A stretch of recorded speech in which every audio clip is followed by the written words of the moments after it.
psychological safety is so important for performance because you need to feel safe that you can come with new ideas, try new things, and that's where you get your energy and your motivation.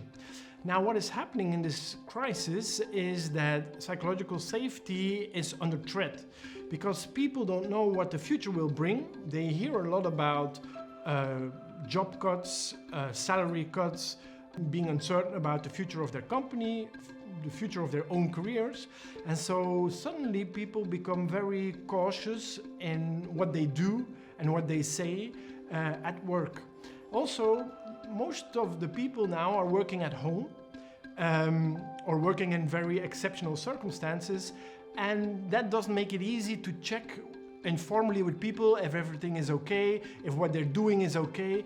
And so they don't have a lot of information about how they're currently seen in the work environment because they're a bit isolated and they're uncertain about the future, and so they don't feel psychologically safe anymore, and that creates a lot of stress actually for people.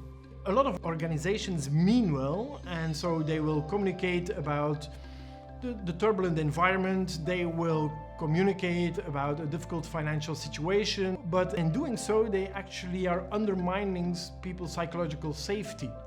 I see managers, leaders saying, we're listening to you and we're listening very carefully, but people don't want to hear that you're listening, they want to see that you're listening. They want to see in your behavior, in your decisions and your actions that you're actually listening.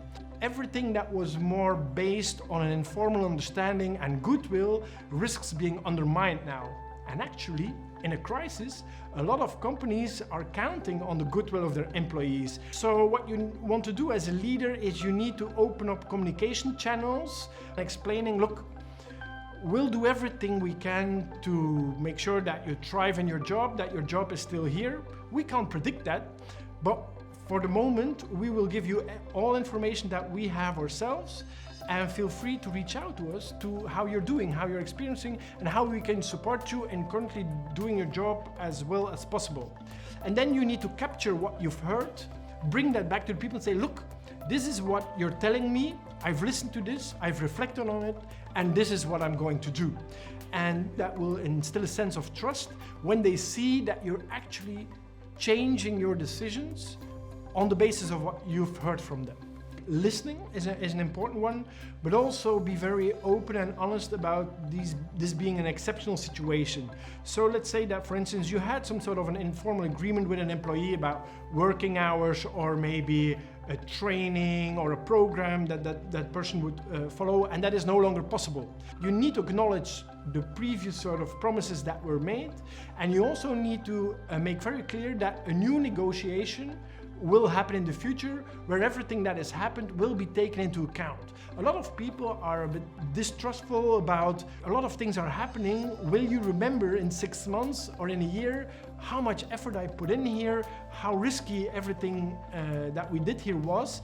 Will you remember this?